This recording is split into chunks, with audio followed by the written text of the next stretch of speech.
The Lost World Jurassic Park is a sequel to the 1993 classic film directed by Steven Spielberg. The man himself came back to direct the sequel and he brought Jeff Goldblum with him. No Sam Neill or Laura Dern though, it was kind of disappointing, but I mean Jeff Goldblum is arguably like the more entertaining one of the three, right? The best way that I can describe this film to you that leads you right into my review is that it feels like lukewarm water. Jeff Goldblum was electric in this first film, and he feels watered down. The dinosaurs were epic in their presentation, and now they just feel like they're there. The score of the first film really elevated the scenes that were already dope before the music. This film is nothing without the score. I love me some Jeff Goldblum, but he's not the most interesting character of the original three. Excuse me, you are gonna have positives in your review, yes?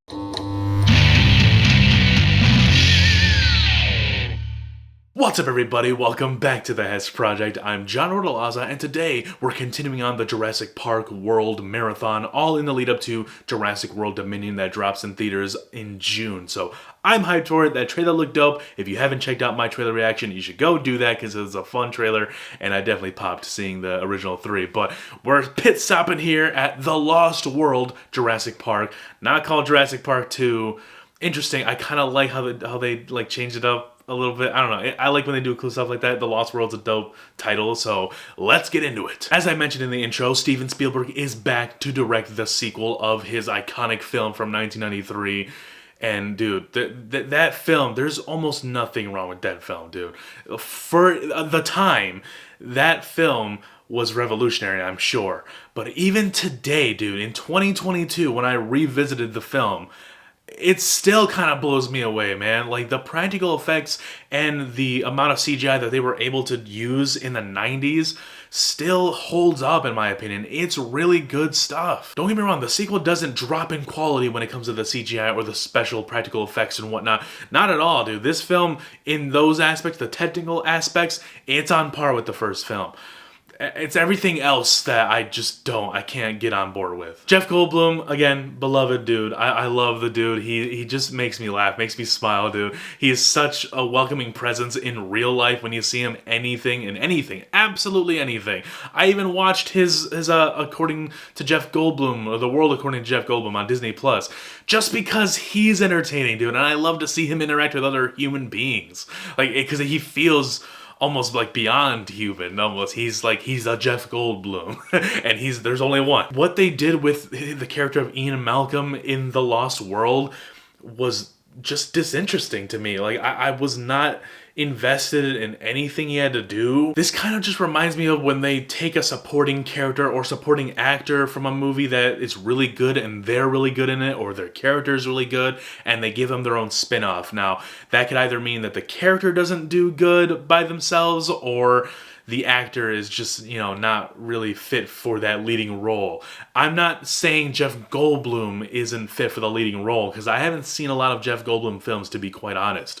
I personally don't think the character of Ian Malcolm works as a leading character by any means. Like, he's just so not interesting to me. The balance of his character in the first film worked so well, in my opinion. When he was kind of being jokey and being flirty towards Laura Dern's character, I liked that. But also, he's not like a sleazebag who's just doing that for the whole duration of the film. He's not even in it for that much. Not only is he flirting with Laura Dern's character, but he's asking really valid questions to Dr. Hammond about the park, about, is this the moral thing to do, whatnot, like, are we destined to just die from the dinosaurs we just created because we never existed with them, so they're gonna freak out and just take over because they can do that. We're the size of their pinky. We get introduced to Ian Malcolm's daughter in the film, and yeah, it's kind of cool, but I can't help but feel like it feels kind of shoehorned in because the success of that first film and the great roles of the two kids who were always in peril, dude. Like, they were the grandchildren of Dr. Hammond.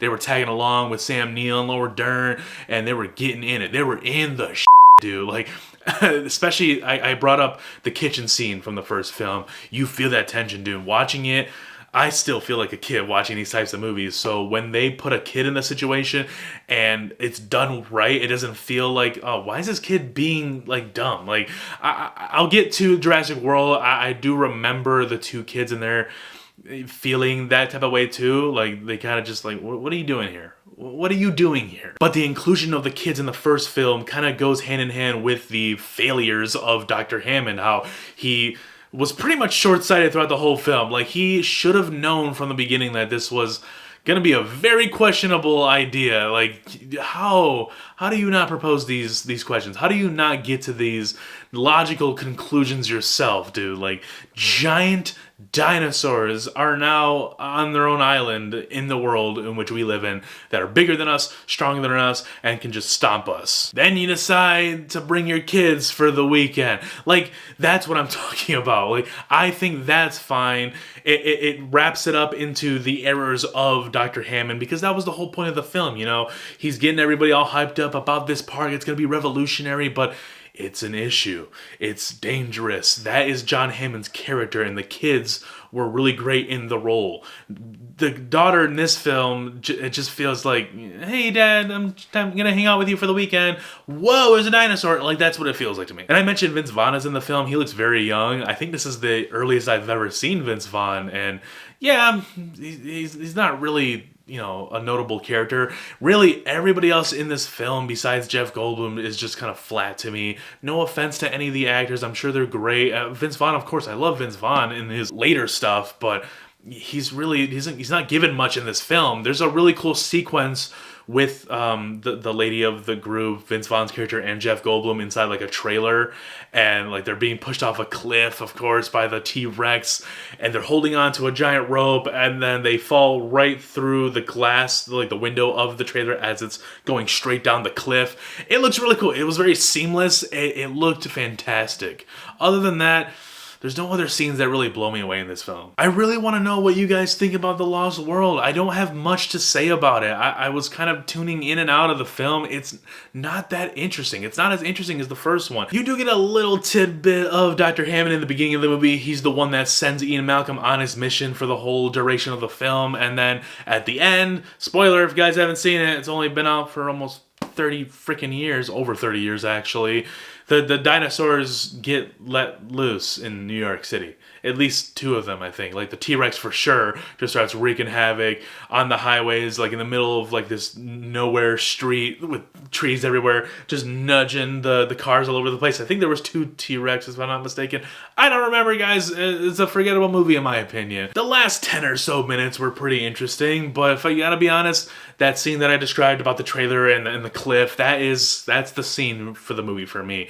There's no scene that gets me going, makes goosebumps go all over my arms, like when we first get introduced to the dinosaurs in the first film.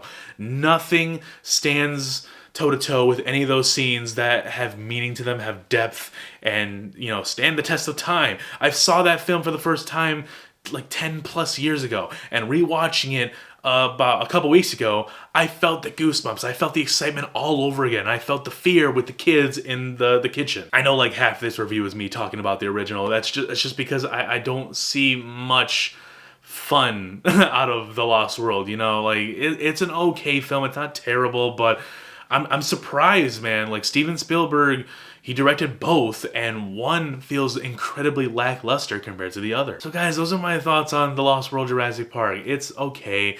Like I said before, the characters that Sam Neill and Laura Dern play, in my honest opinion, they're infinitely more interesting than Ian Malcolm. He serves as a really great supporting character, and it's no fault to Jeff Goldblum. He's a very interesting human being, dude. I love him. He's very humorous. I love his sense of humor, and sometimes I don't even feel like he knows that he's being funny, but he is. He's just always being funny. Again, that show he's got on Disney Plus, you guys should check it out. It's just him chilling with people of the world. It's hilarious. In my honest opinion, I just don't think that the writing of this film suited the acting ability of Jeff Goldblum. It kind of just feels like standard bare bones stuff that you gave to a very dynamic and charismatic actor. And ultimately, that's how the whole film feels to me. I'm not gonna say it's not well made though. Like I said, the technical aspect of everything, directing wise, like I just love the shots of the film. They're really beautiful. The CGI and the practical effects, dude, like, come on. Like, the environments are on par with the first film.